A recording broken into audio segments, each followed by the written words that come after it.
Welcome to the AXPONA Audio Insider Podcast. My name is Lenny Florentine, and I'm joined today by Joe from Tributary and Clarus Cables. What's up, man? How are you?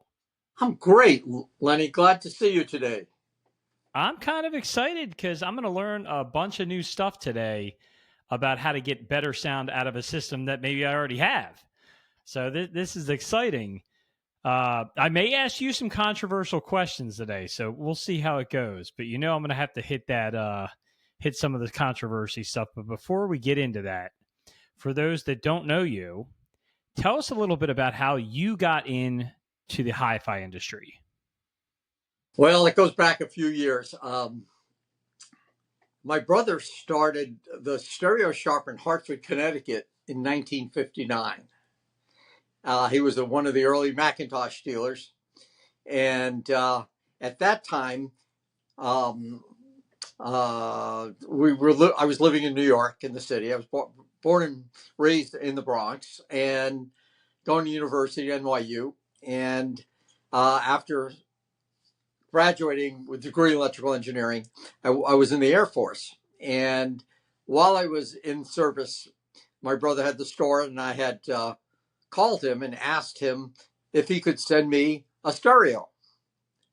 Now, I knew about electronics, but I really never had a good audio system. So he sent me a Macintosh receiver, a Mac 1500. That was the original receiver, a pair of KLH-17s, and an AR turntable. And I bought some records, and oh my gosh, I was just incredible. I had never had that kind of a system with that type of sound. So that was my first introduction into a really good system. Well, I got out of the service, and I was trying to get a job with the airlines. It wasn't working out. And my brother said, why don't you come to Hartford and can work at the store? I had a wife and two children. Why don't you come? You work at the store while you continue to look for your job. Well, I did that and wound up staying, wound up being the store manager. And I ran that store for a number of years. And then Gordon Gow, who was the president of Macintosh Laboratory, came to me. This was 1975, and asked me to be the Southeast Regional Sales Manager for Macintosh. He hired me for that job. So that's how I wound up with Macintosh. And about 1981, I became the national sales manager for Macintosh. And I was that until I left the company in 1989. And in the interim, during those years, Gordon Gow, the president of the company, married my sister.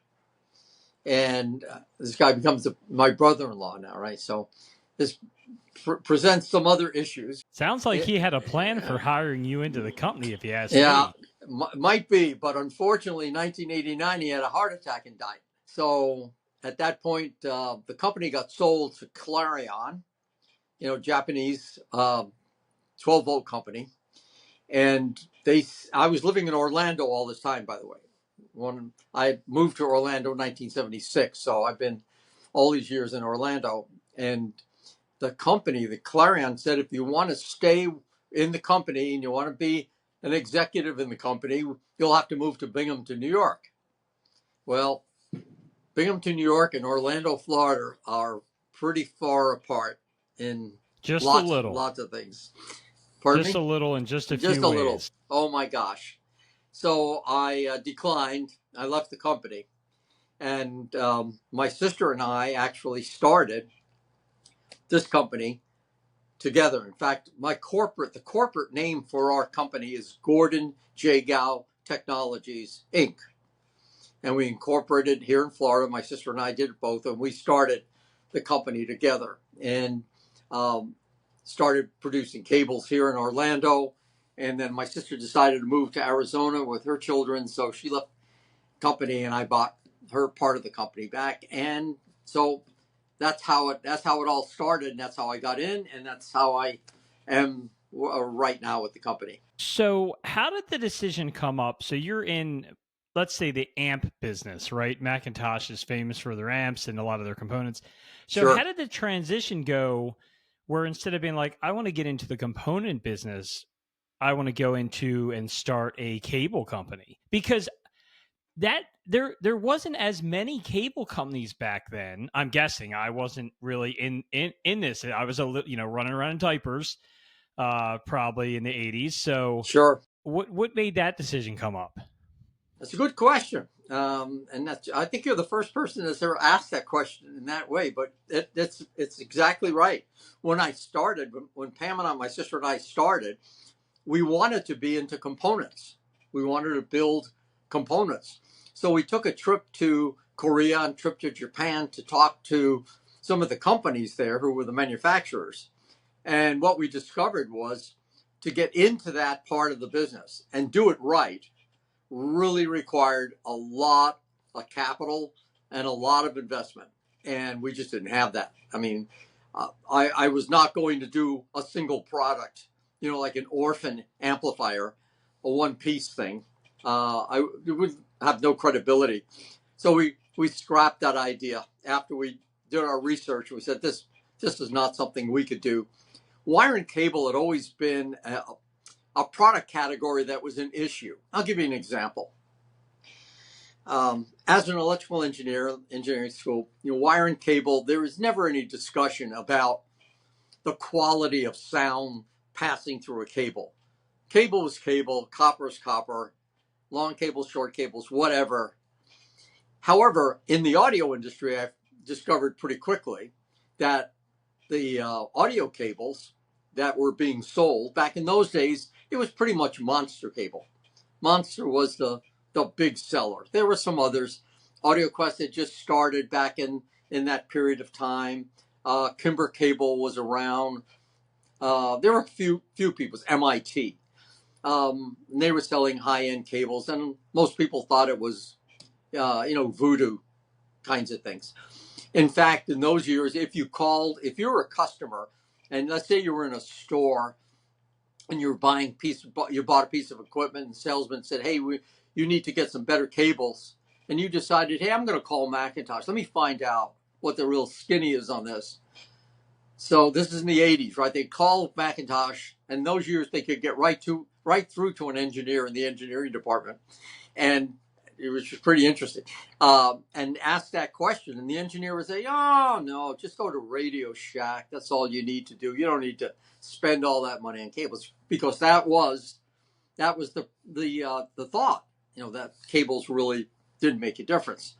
Of course, I found out over a period of time, yes, they do make a difference. So when we discarded the idea of amplifiers and solid, component products, cables to me were the next best choice, because number one, it really was Monster cable. That was the big one, and in the medium prices, there were a couple other small companies, but they weren't doing very much. And I thought, looking at what Monster Cable was doing, they were doing much more on the merchandising, the marketing side, than they were on the scientific or the research side.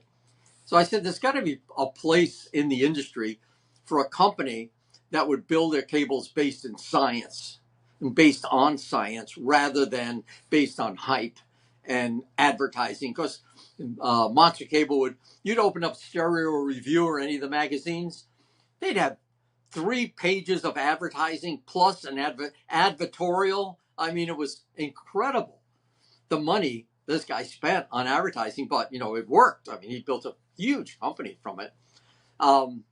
So I thought, there's definitely room for another company, kind of like McDonald's and Burger King. There's got to be a room here for another company. So that's how I got started. That's what got us into the cable business. So you start this new cable company, and again, we've established Monster is the big number one, and I'm guessing you're going to stores around the country, or you're going to like CES, and you're kind of showing off the product, you're introducing it to brands or companies or stores or whatever. So how does that conversation go? Like, you show up, are you showing up at stores and Very like good. pitching it? Very good. Another good question. Both CES, went to CES. Remember, it was at Caesar's Palace, as a matter of fact. And this was probably 91, 92. And I only had samples of cable and samples of connectors. They weren't even put together.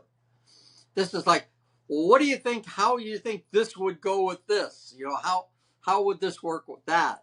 That was at the show. So one of the things that was important as national sales manager for Macintosh, I got to know all the top retailers in the United States because they were all, pretty much all, I'd say 95% of all the top retailers in the U.S. were selling Macintosh products. So I knew these guys. Now I can tell you, nobody gave me any charity, but they would take my phone calls. So Okay. I was able to say, hey, I've got something I'd like to talk with you about. And they knew me. They trusted me. So it was kind of, yeah, let's see what you have, Joe. I remember sitting there was one dealer in Chicago. His name was Simon Zarekny, and he ran a store called Audio Consultants. He was the high-end store in Chicago for many, many years. Store, he decided to retire, closed down about, 7 or 8, 10 years ago. But I remember sitting on his living room floor with him, and we were going through all the different samples of cables and connectors, and I was asking his advice on how we should put these things together. What would look best? What do you think would work best? So that's how it got started. It was one dealer at a time, traveling to each one, showing them what we had, and then one of the dealers in San Jose, Century Stereo, I walked in with the cables, and he said, hey, yeah, this looks great. Send me what you think I should have. And I said, well, we have audio cables, we have speaker cables, we have video cables, he said, just send me what you think I should have. Yeah, but we have 1 meter, 2 meter, you need to stop. Joe, send me what you think I should have. And I said, okay. So, there were dealers open order to whatever you want to send them. Just send me what you think I should have, Joe. So we had a couple of dealers like that. So that's basically how it started. Of course, my brother's store in Hartford, they started right away. And then there was another store in Boston that started right away. So we started off with about, 6 or 8 dealers. And at that time, we were making cables. I didn't have a facility, so I was working out of my house, and I had hired some ladies who worked in small manufacturing shops in Orlando. And this is when Disney was just starting, right? So they had a number of different sub-suppliers in Orlando that would make power supplies and all the things for the rides. And that was all done in Orlando. So there were some shops that had a whole bunch of usually female employees that were doing soldering.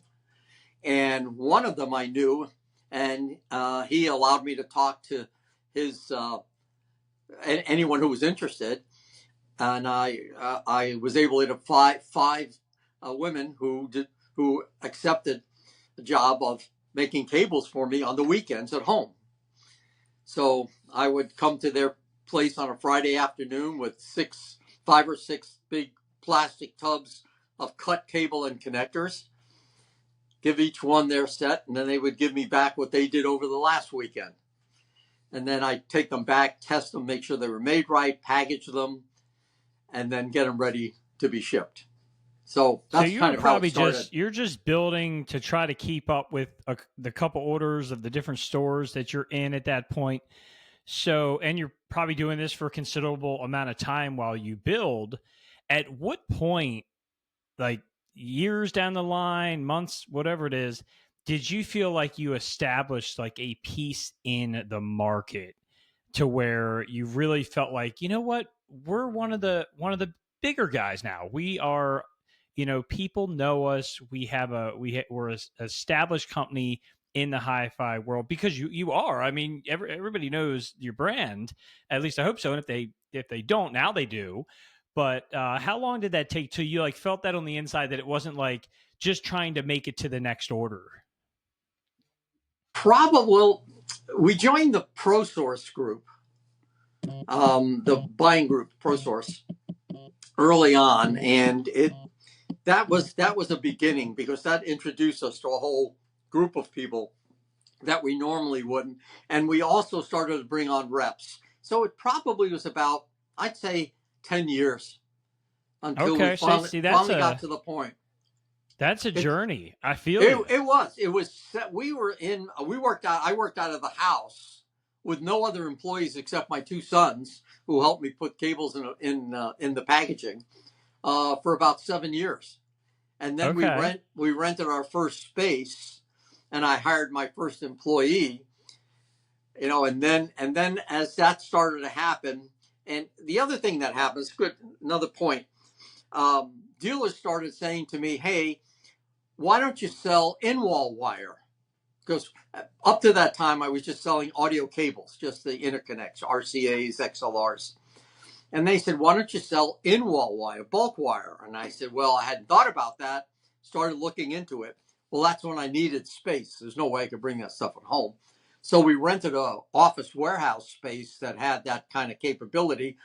That's when I brought in bulk wire. As soon as I brought in bulk wire, all of a sudden we started to get more new dealers who wanted to do it because now they could buy their interconnect cables and their bulk wire from one supplier rather than splitting it up between different companies.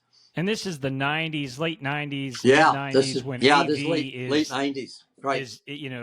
Is booming. Like everybody's doing the AVRs and home theaters. It's a big newer kind of thing. It was, and I'm sure that was super popular. It was, and we had to move to bigger space because we were in 2,500 square feet, and then we took the next bay over, then the next bay over.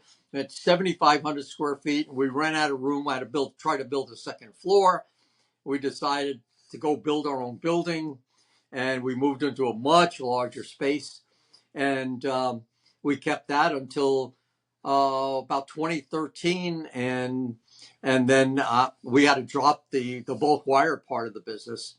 Some unforeseen circumstances came up with some dealers, and I decided this is going to put me out of business if I don't get rid of it because it was not working out. So now you're 30 years in.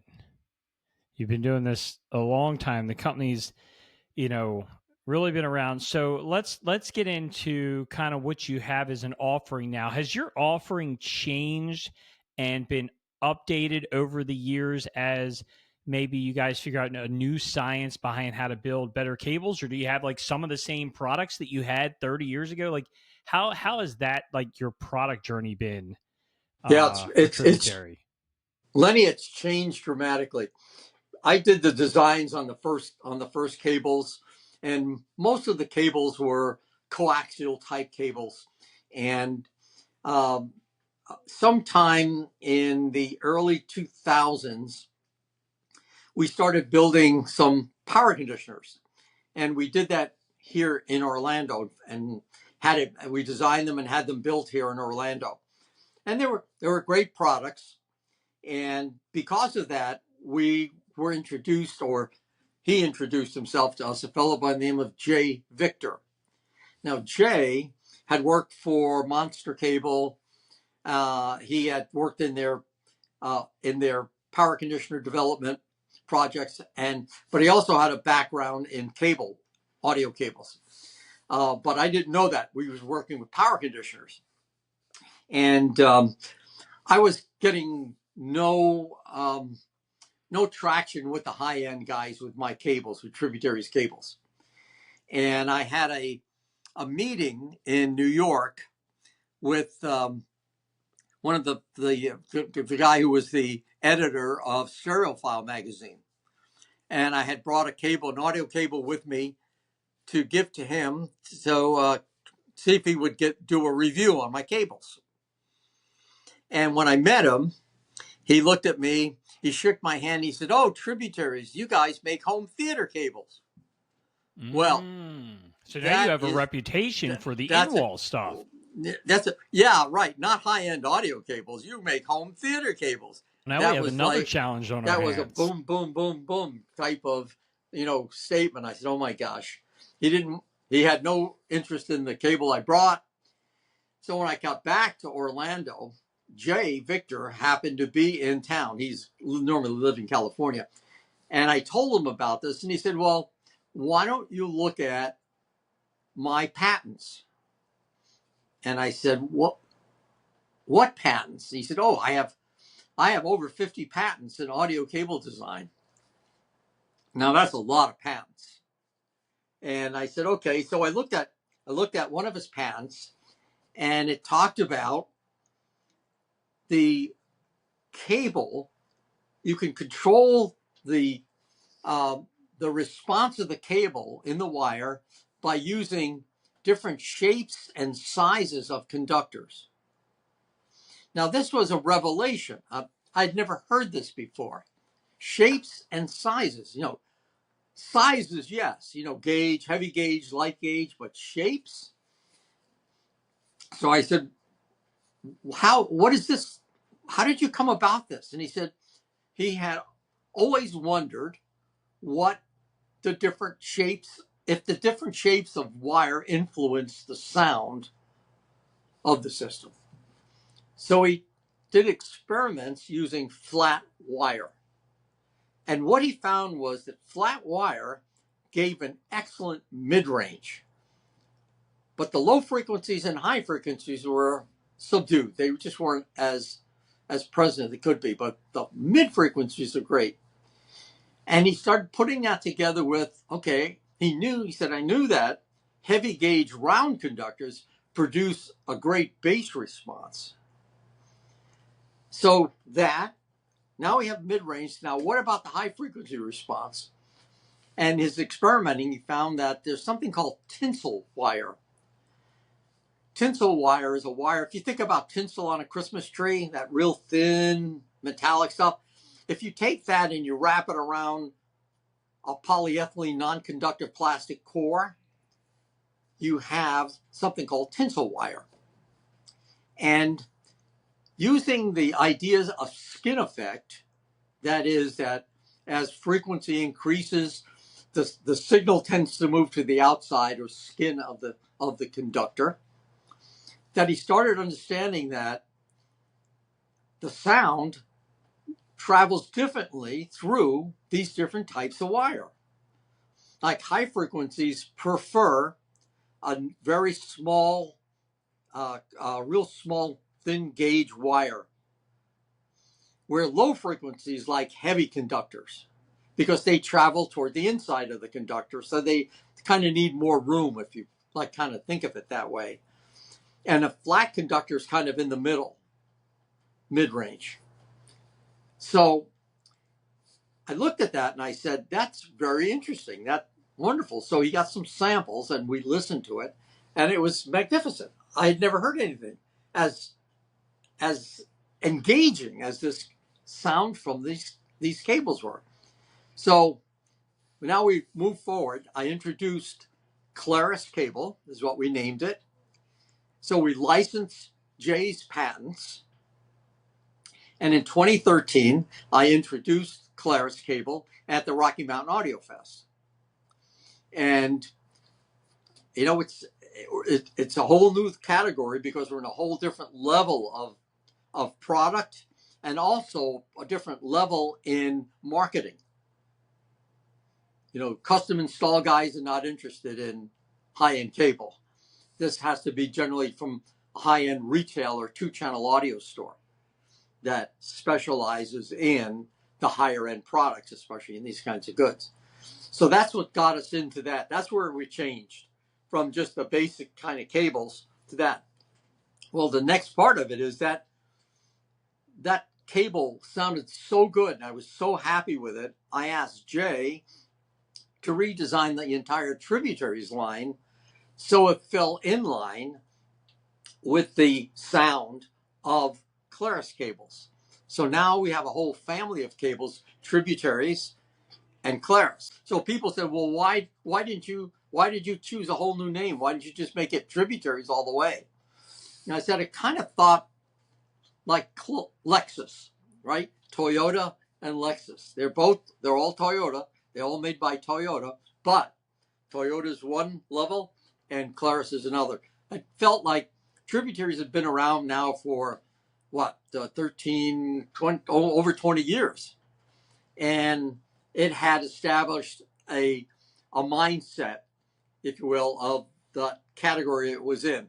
And I thought in order to really come up with something that was going to be believable or acceptable in the high end, I had to have a new name. So that's where we came up with Clarus. Yeah, I mean that makes a lot of sense, especially from a marketing, because now you can easily distinguish the two. And I'm looking at the design down here, how those are made with all different size copper and everything. Oh, it's amazing, Lenny. It's absolutely amazing. So now I got to ask. Now I got to ask the rough question, and I love to know this from somebody who has the experiences that you do. What do you say to someone who doesn't believe or has never experienced cabling and in the sound? So somebody that says, are cables snake oil? Or somebody that has no experience who says, what kind of difference will I get when I upgrade my cables? What should I look for? What will I experience? I'm sure you've actually had this question a lot through the years. Yeah. Yes. And my response to that is, first of all, let's just back up for a second. Well, I have to set it up so that I know who I'm talking with. So if I'm talking with someone who has an audio system, someone who's a music lover, someone who listens, it's not just background out of ceiling speakers, right? We're talking to somebody who has, someone who loves music, somebody who really gets excited. I'll say to them, only way that you're going to get that is by hooking these cables up at home to your system and listening to it. You've been listening to something already. I don't know what it is. Could be, $40,000 transparent cables. Doesn't make any difference. The only way that you're going to understand what these cables do is by putting them into your system and listening to them. And that does it every time, because you can't transfer the performance of these things in words. It has to be experienced. Once you become engaged, once you hear it, I'll give you an example.